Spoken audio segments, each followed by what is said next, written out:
Bersama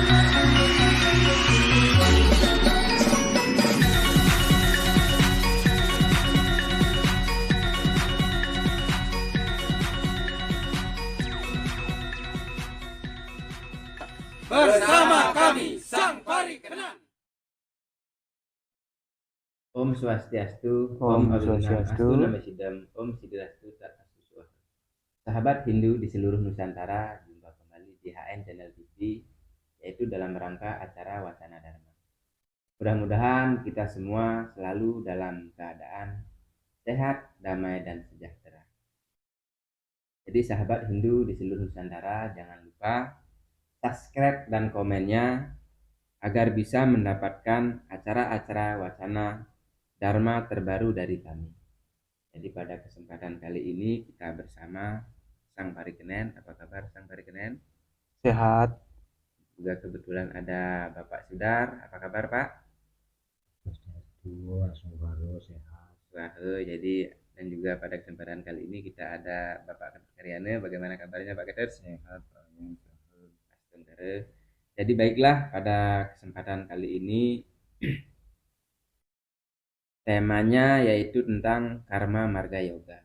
Jadi silahkan mungkin yang hadir pada kesempatan kali ini dalam acara ngobrol santai ini, mungkin ada yang mau bertanya ataupun ditanyakan. Jadi saya persilahkan. Baik, terima kasih yang mau bertanya Pak Wen selaku moderator. Salam pagi dumun ring Sang Parikenan, Om Swastiastu. Om Swastiastu. Di sini yang mau tiang tanyakan karena temanya Karma Marga Yoga. Nah, di dalam Karma Marga Yoga dijelaskan bahwa untuk mencapai kesempurnaan ataupun moksha, karma atau perbuatan kita harus menjadi suci dan tidak terikat. Itu Sang Parikenan. Dan bagaimana caranya untuk membersihkan perbuatan agar tidak terikat oleh keterikatan duniawi ini. Yang mohon kepada Sang Parikenan untuk memberikan penjelasannya. Ya sederenge iring ucapang salam panganjali umat. Om Swastiastu. Om Swastiastu. Sahabat Hindu di seluruh Nusantara, selamat berjumpa kembali dengan kami di HN Channel TV. Mudah-mudahan umat Hindu di seluruh Nusantara dalam keadaan sehat, bahagia, dan tak kurang satu apapun. Nah, di sini dalam pembahasan ini ada sesuatu yang perlu kita bahas mengenai Karma Marga Yoga. Bagaimana sih caranya agar perbuatan kita itu menjadi suci? Mungkin kira-kira begitu. Nah, di dalam Karma Marga Yoga yang berkaitan dengan tujuan daripada umat Hindu, yaitu untuk mencapai kesempurnaan dalam kelahirannya yang sekarang, itu terdapat di dalam Pancasrada yang kelima, yaitu Moksartam Jagatita Yaja Iti Dharma. Terus kaitannya apa? Hubungannya apa ini dengan Karma Marga Yoga? Yaitu dengan Catur Marga Yoga. Yang pertama adalah Bhakti Marga Yoga, terus kemudian Karma Marga Yoga. Nah, ini kebetulan pertanyaan di Karma Marga Yoga sebagai materinya atau pembahasan yang akan kita bahas pada malam hari ini. Ini pertanyaan yang sangat luar biasa dari Bapak Ketut Karyana. Bagaimana sih caranya untuk mencapai moksha dengan jalan Karma Marga Yoga? Nah, tentunya di dalam agama Hindu kita mengenal yaitu karma, yaitu hukum karma, di mana secara umum kita lahir ke dunia ini adalah untuk menyelesaikan tugas dan kewajiban kita yang berkaitan dengan karma. Nah, lahirnya kita sebagai manusia yaitu dalam rangka untuk apa? Untuk menyelesaikan karma wasana kita. Supaya apa? Supaya mendapatkan satu puncak daripada tujuan kita yaitu moksha. Lalu bagaimana caranya dengan Karma Marga Yoga ini? Apakah kita cukup berkarma baik saja? Kan begitu? Apakah kita hanya cukup berkarma melakukan satu kegiatan-kegiatan yang suci saja, apakah ada hal yang khusus? Bagaimana sih caranya dengan karma marga yoga ini kita bisa mencapai satu kelepasan atau kebebasan yang disebut moksha di dalam agama Hindu? Caranya tidak lain, yaitu dengan kita harus betul-betul masuk ke dalam suatu keyakinan. Ini keyakinan sangat penting sekali, kan begitu. Yang pertama adalah keyakinan, karena agama itu adalah sesuatu yang perlu kita yakini. Nah, yang disebut di dalam agama Hindu adalah sraddha. Nah, kita harus punya sraddha yang kuat. Nah, setelah keyakinan, kita harus betul-betul tidak masuk ke sesuatu jalan yang keliru. Dalam artian begini, wah, saya ini akan berkarma, nanti kemudian hasilnya akan saya pakai untuk bertukar dengan moksha. Banyak begitu. Itu tidak bisa juga begitu. Atau begini, saya akan berkarma, nanti saya akan mengumpulkan pahala-pahala karma saya untuk apa? Untuk mencapai moksha. Apakah cukup begitu? Juga tidak bisa begitu. Nah, artinya kenapa? Artinya kita harus meningkatkan daripada pengetahuan kita dari karma secara umum yang isinya nanti adalah ketika kita berkarma itu mendapatkan satu pahala. Nah, dengan pengharapan pahala itu secara tidak langsung kita ini disebutlah berkarma atau berbuat baik kepada sesama, berbuat baik kepada siapapun di dunia ini dan mengharapkan pahala, itu namanya pamrih. Nah, ini yang harus kita kaji ulang gitu di dalam karma marga yoga yang berkaitan dengan pencapaian moksha. Lalu bagaimanakah caranya untuk membersihkan karma kita sehingga saja karma ini benar-benar murni, kan begitu. Nah, mungkin sampai di sana dulu. Ada yang perlu ditanyakan lagi, nanti lebih lanjut mari kita bahas sama-sama. Jadi terima kasih Sang Parikenen, jadi sudah memberikan ulasan terkait apa yang ditanyakan oleh Bapak Dr. Riane. Jadi sangat luar biasa sekali pertanyaannya. Mudah-mudahan apa yang beliau tanyakan, jadi yang sudah diberikan pemahaman ataupun pengertian oleh Sang Parikenen bisa bermanfaat bagi sahabat Hindu di seluruh Nusantara. Jadi terima kasih Sang Parikenen. Jadi nih, kalau boleh Niki saya mau bertanya Sang Parikenen, boleh. kalau boleh. Jadi yang pura sekali lagi Sang Parikenen. Sama-sama. Jadi di sini yang akan Tiang tanyakan jadi terkait apa namanya tentang materi yang akan kita bahas, yaitu karma marga yoga, gitu ya Sang Parikenen. Jadi di sini yang Tiang tanyakan karena apa namanya keterbatasan Tiang, ketidaktahuan Tiang di sini. Jadi yang mau Tiang tanyakan, jadi bagaimana caranya mencapai kebebasan atau moksha Sang Parikenen dengan jalan karma marga yoga, agar kita memahami ataupun mengerti seperti itu Sang Parikenen. Ya, pertanyaan yang sebetulnya berkaitan dengan pertanyaan Bapak Rian. Kemudian yang Bapak Wayan Ardana sampaikan itu sangat berkaitan sekali. Bagaimana sih caranya melalui jalan karma marga yoga ini untuk mencapai moksha, kan begitu? Nah, terus bagaimana caranya untuk mencapai kemurnian daripada karma marga yoga ini?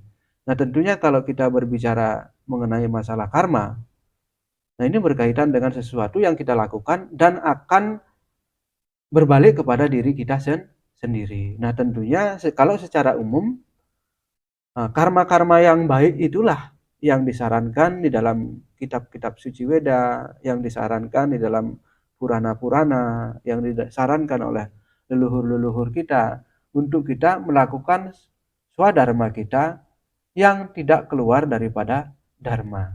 Nah, dharma ini sangat luas artinya, bukan hanya berarti dharma itu adalah perbuatan yang baik saja.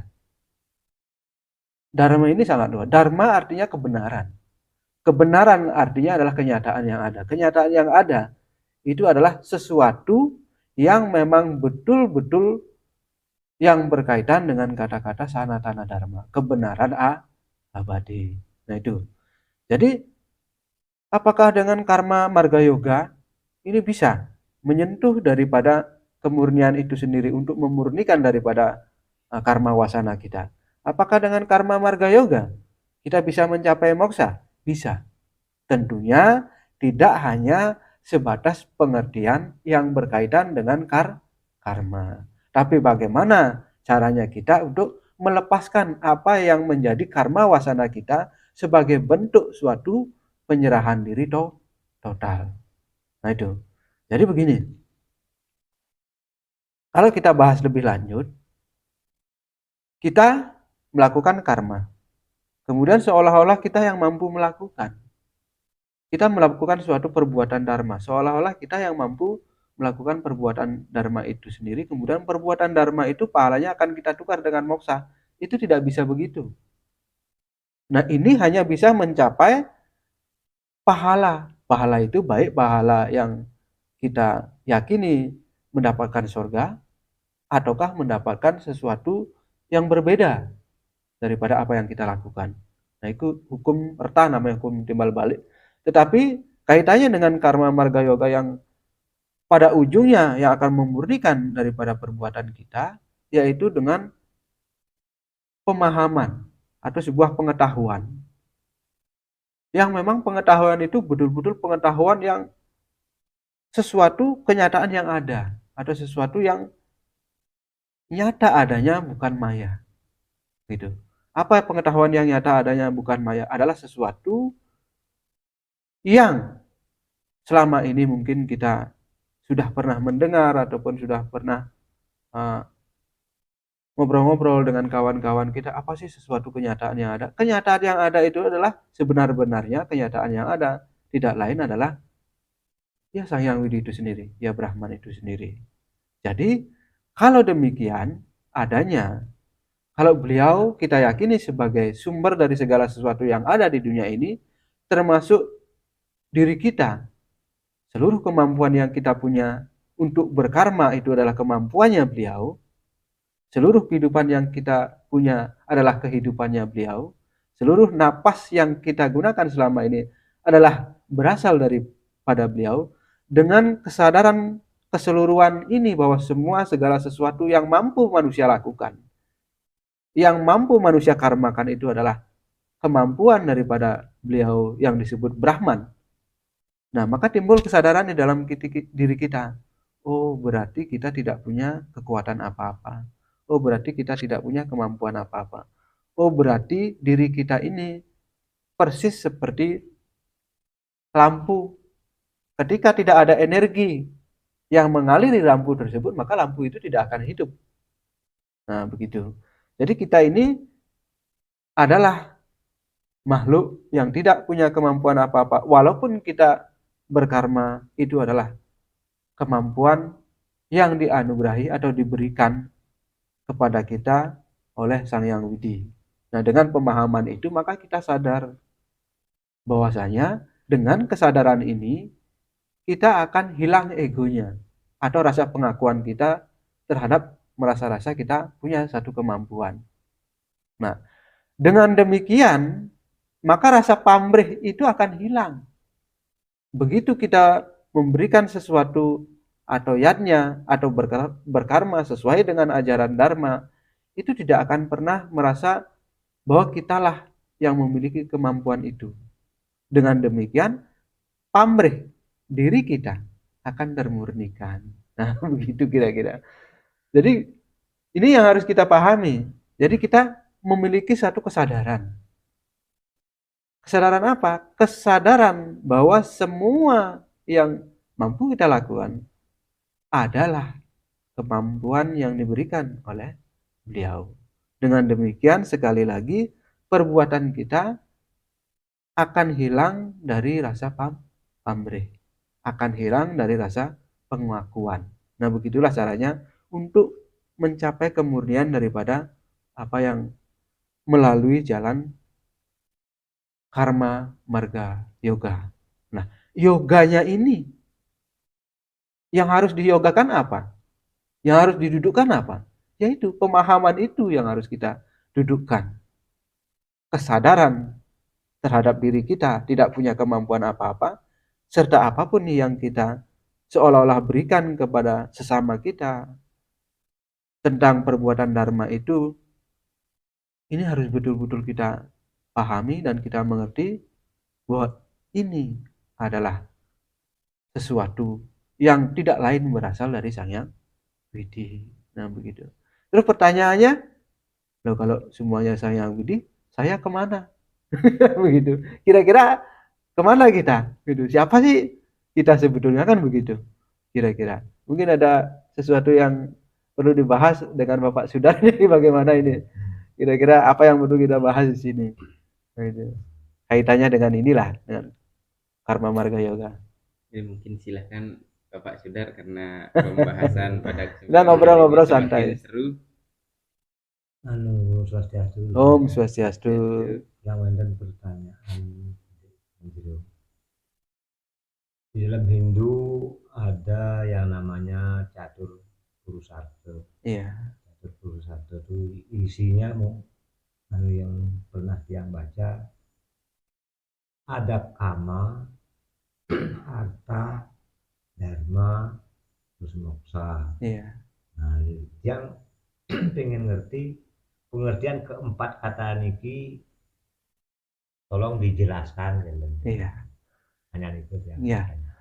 Nah, terima kasih sekali, pertanyaan yang sangat bagus. Di dalam Hindu memang kita tidak asing lagi dengan apa yang disampaikan oleh beliau. Yang pertama adalah dharma, terus kemudian di sana ada kama yang berkaitan dengan keinginan. Dharma, kama, artha, moksa, kan begitu? Nah, di sini maksudnya apa? Catur purusarta ini maksudnya apa? Catur itu adalah 4, purusa adalah pusat, kan begitu? Artha adalah kekayaan atau apa yang menjadi sesuatu yang kita anggap sebagai milik kita sendiri. Nah, dharma, kemudian kama, terus kemudian artha dan moksa ini sangat berkaitan. Artinya kenapa? Artinya segala sesuatu itu harus didasari dengan dharma. Gitu. Segala sesuatu itu harus didasari dengan dharma. Dharma ini tidak hanya mencakup sesuatu kebaikan. Karena begini, hal yang baik itu ada 2 hal yang membedakan. Ada orang yang berbuat baik itu berdasarkan pamrih, kan begitu? Ada orang juga yang berbuat baik lepas dari keterikatan pamrih. Yang dimaksud di sini adalah bagaimana kita mendasari segala sesuatu dengan dharma. Dharma itu adalah sesuatu yang tidak ada kaitannya dengan pamrih. Sesuatu yang tidak ada kaitannya dengan pengharapan ataupun pengakuan. Nah, dengan dasar ini, segala yang kita inginkan melalui kama tersebut atau keinginan tersebut, itu akan termurnikan. Akan menjadi suatu tugas dan kewajiban. Walaupun di sana di dalam agama Hindu, kita ingin mencapai suatu sandang, pangan, papan, kan begitu? Ini memang wajib kita lakukan sebagai tugas dan kewajiban kita, mungkin sebagai kepala rumah tangga. Ini perlu, tetapi harta yang didasari pencapaiannya dengan dharma. Kan begitu? Nah, dengan demikian, apa yang menjadi tujuan kita yang sudah kita dasari dengan dharma, apakah melalui jalan catur purusa artha ini bisa mencapai moksa, kan begitu? Mungkin begitu pertanyaan apa bagaimana? Nah, begini. Kita tahu moksa itu adalah mok berasal kata dari Sangsekerta, yaitu kelepasan. Bagaimana orang kok dalam catur purusa artha di sana masih ada kama atau keinginan? Di sana masih ada kemudian yang disebut dengan artha. Kan begitu? Nah, kama adalah sebuah keinginan. Dengan kita menginginkan sesuatu, maka kita tidak masuk dalam ranah pencapaian moksa. Karena ada satu keinginan, kan begitu? Kan ini nggak masuk ini. Kemudian, dengan umpamanya orang menginginkan harta atau jabatan atau apalah yang berkaitan dengan keinginannya. Ini tentunya tidak masuk. Untuk apa? Untuk pencapaian moksa itu sendiri. Tetapi kenapa dalam catur purusa arta, dharma, inilah yang perlu mendasari.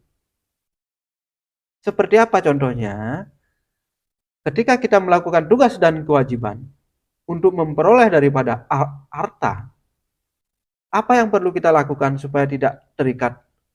Apa yang perlu kita lakukan supaya termurnikan dalam melaksanakan tugas dan kewajiban ini? Karena tentunya pada zaman ini itu tidak bisa lepas daripada sarana. Kan begitu? Uang bukan segalanya. Tetapi segala sesuatu terkadang memerlukan sarana atau uang. Nah, sarana yang didasari pencapaiannya dengan dharma hanyalah sebagai bentuk tugas dan kewajiban kita, itulah yang termurnikan. Artinya begini, ketika kita melakukan tugas dan kewajiban, kemudian kita melakukan suatu usaha, kemudian usaha itu menghasilkan harta, ini yang harus kita dasari dengan dharma. Ketika kita sedikit mendapat penghasilan, kita tetap bersyukur.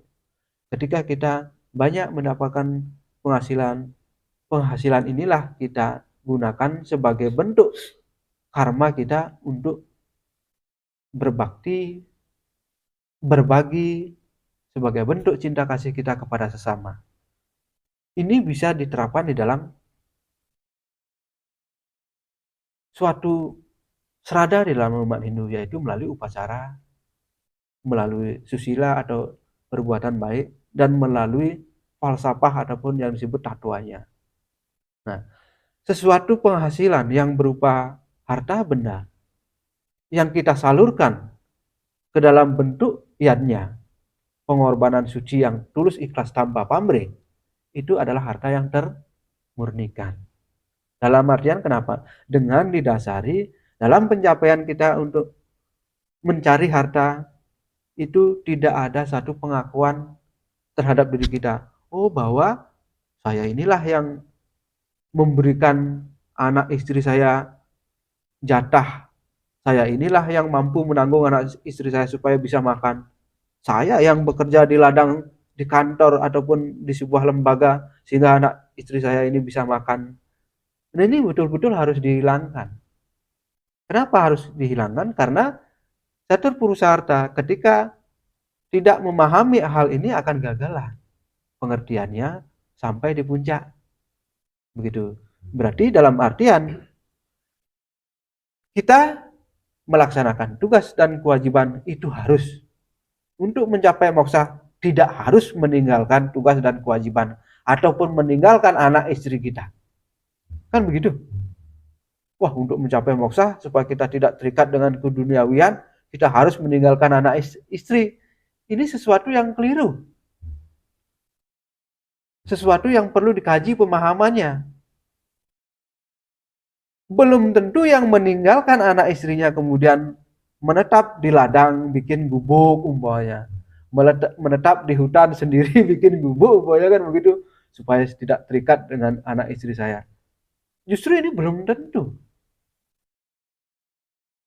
Belum tentu bisa mencapai kesempurnaan, karena hal untuk mencapai kesempurnaan itu harus teruji. Kualitasnya harus teruji. Orang bisa tidak makan karena tidak ada nasi. Tetapi bagaimana orang bisa tidak makan di dalam sebuah pesta? Mampu mengendalikan dirinya. Mana yang lebih baik? Tentunya orang-orang yang teruji. Bagaimana seseorang yang dalam tugas dan kewajibannya tetap dilaksanakan, tetapi beliau tidak pamrih, tetapi beliau tidak dalam pengakuan, tetapi beliau tidak terikat, murni, hanya melaksanakan tugas dan kewajiban tanpa terikat dengan karma wasananya. Ini yang sangat luar biasa. Berarti apa yang perlu kita simpulkan di sini kan begitu. Berarti untuk mencapai moksa, untuk mencari jalan spiritual dalam pencapaian moksha, kita ibaratkan pencapaian kan begitu.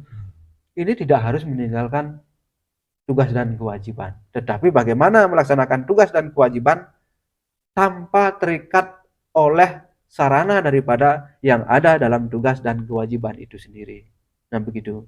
Maka dasar yang harus kita kukuhkan dalam pikiran hati kita dan perbuatan kita adalah dharma.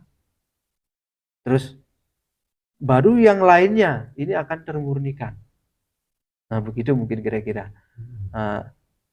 Sebenarnya sih bukan kira-kira, itu suatu jalan yang harus ditempuh begitu gitu. Kepastian. Suatu kepastian. Kalau tidak begitu bagaimana? Mungkin orang, wah saya berbuat kan untuk menukar karma saya dengan moksha. Kan begitu. Ini nggak bisa begitu. Nah, mungkin begitu Pak Sudar, terima kasih atas apa yang penjelasan. ya. Mungkin ada yang bisa menanggapi kan begitu. Jadi Coba ini kan kita ngobrol-ngobrol nggak masalah karena terima kasih Sang Parikenen sudah memberikan ulasan tentang pertanyaan Pak Sudar. Jadi ini ada yang mau Tiang tanyakan karena pembahasan pada kesempatan kali ini semakin seru. Jadi seperti apa yang Sang Parikenen sampaikan tadi, jadi untuk mencapai suatu kesempurnaan, jadi kita tidak harus meninggalkan tugas dan kewajiban kita mungkin kepada anak, kepada istri kan Sang Parikenen. Jadi apakah yang di sini yang akan dia tanyakan untuk mencapai kesempurnaan, apakah kita memang memerlukan sarana-sarana tertentu seperti itu Sang Parikenen? Apa ada melalui upacara ataupun apakah ada untuk mencapai suatu kesempurnaan lepas dari keterikatan tidak memakai sarana seperti itu Sang Parikenen? Ya. Sebenar-benarnya loh, kalau kita mau langsung ini, sebenar-benarnya kalau berbicara dengan kenyataan yang ada, karena kenyataan yang ada, semua yang hidup memakai hidupnya Brahman atau Sang Hyang Widi. Kan begitu?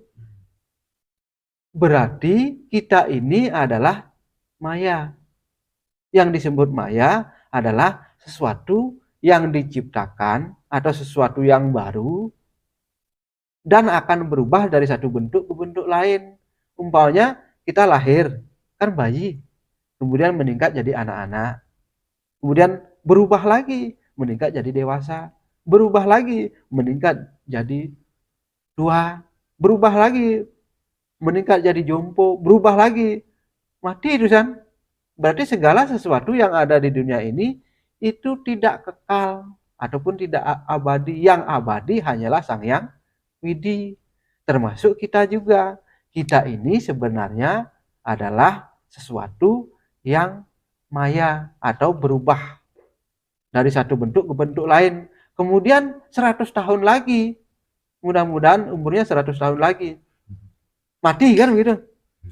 Kemudian 3 harinya laginya dikomporin, habis. Terus mana diri kita? Kan nggak ada. Kan gitu. Nah, itulah yang disebabkan bahwa kita ini adalah maya. Kenyataan yang ada sebenar-benarnya yang ada cuman Sang Hyang Widi. Itu kalau mau langsung. Terus bagaimana? Yang sebenarnya kenyataan yang ada cuma satu adalah Sang Hyang Widi, adalah Brahman itu sendiri. Kok Brahman mau mencapai kesucian, ini kan aneh. Masa Sang Hyang Widi mau mencapai kesucian? Ini kalau mau langsung loh. Kan begitu. Berarti apa yang harus kita tanamkan dalam hati kita? Keluarlah dari konsep. Karena apa? Karena Brahman atau Sang Hyang Widi itu tidak bisa dikonsep oleh pikiran ataupun tidak bisa digambarkan oleh sesuatu. Baik gini. Ketika mengetahui kenyataan yang ada, oh berarti saya kan itu. pengakuan itu tidak perlu, karena Tuhan tidak perlu pengakuan. Yang terpenting apa? Yang terpenting menyadari. Dengan kesadaran itu, kita tanamkan dalam hati. Terus kemudian pertanyaannya, apakah Tuhan itu nggak sadar selama ini? Bukan begitu. Maksud saya itu begini, dengan menyadari. Itu kan untuk menggiring kita dalam pemahaman itu, gitu maksudnya. Jadi Tuhan itu tidak perlu disadarkan, tidak perlu menyadari memang beliau sudah begitu kan begitu. Nah, ini yang terpenting ditanamkan di dalam hati. Bagaimana caranya? Ya dengan menyadari bahwa Anda ini sebenar-benarnya adalah, kan begitu. Ini mulai tinggi ini. Tapi nanti nggak boleh ngaku. Oh, pulang nanti sampai rumah, oh saya ini adalah. Nah, ini salah lagi nih. Kan begitu. Nah, itu pokoknya Anda ini adalah titik. Gitu. Paham kan? Nah, di sanalah titik nol. Nah, begitu. Mungkin ada yang belum dipahami. Jadi ya perlu Sang Parikenen seperti yang Sang Parikenen tadi sampaikan, ya Brahman ataupun Sang Yang Widi tidak perlu menyadari, dalam artian kitalah yang harus menyadari ataupun mengerti seperti Sang Parikenen. Ya, yang terpenting gini, selama ini ada para pencari Tuhan, ada orang bermeditasi, berlomba-lomba, ada yang naik ke gunung, ada yang naik ke tempat-tempat tertentu untuk apa? Untuk bertemu dengan Tuhan atau mencari Tuhan, kan begitu? Para pencari Tuhan. Kita tidak menyalahkan para pencari Tuhan, karena ini jalan, sesuatu jalan untuk mendekatkan diri kepada beliau, kan begitu? Yang terpenting, saya tekankan lagi, yang terpenting adalah bukan mencari tapi menyadari. Apa yang harus disadari? Yaitu yang tadi itu. Kalau mau Anda cari Tuhan kemana aja, coba nanti tolong bawakan saya rambutnya Tuhan. Gitu. Kalau ketemu dengan Tuhan kan begitu. Tapi kan itu suatu yang mustahil gitu maksudnya. Oh, ini rambutnya Tuhan, saya ketemu Tuhan di sana kan gitu. Kan tidak begitu. Mungkin ada yang perlu dibahas lagi. Nah, ini waktunya udah malam. Jadi baiklah, mungkin pada kesempatan kali ini, jadi terima kasih Sang Parikenen sudah memberikan pengertian ataupun pemahaman yaitu tentang materi yang kita bahas pada kesempatan kali ini, yaitu Karma Marga Yoga. Jadi mudah-mudahan apa yang Sang Parikenen sampaikan, Sang Parikenen berikan, jadi bisa bermanfaat bagi sahabat Hindu di seluruh Nusantara. Jadi jangan lupa untuk subscribe, komen, dan like-nya agar sahabat Hindu di seluruh Nusantara bisa mendapat acara-acara wacana dharma terbaru dari kami. Jadi pada kesempatan kali ini, jadi saya cukupkan sampai di sini. Jadi kita jumpa kembali di acara wacana dharma berikutnya. Jadi mari kita tutup acara pada kesempatan kali ini dengan mengucapkan Paramasanti. Om Santi, Santi, Santi, Om.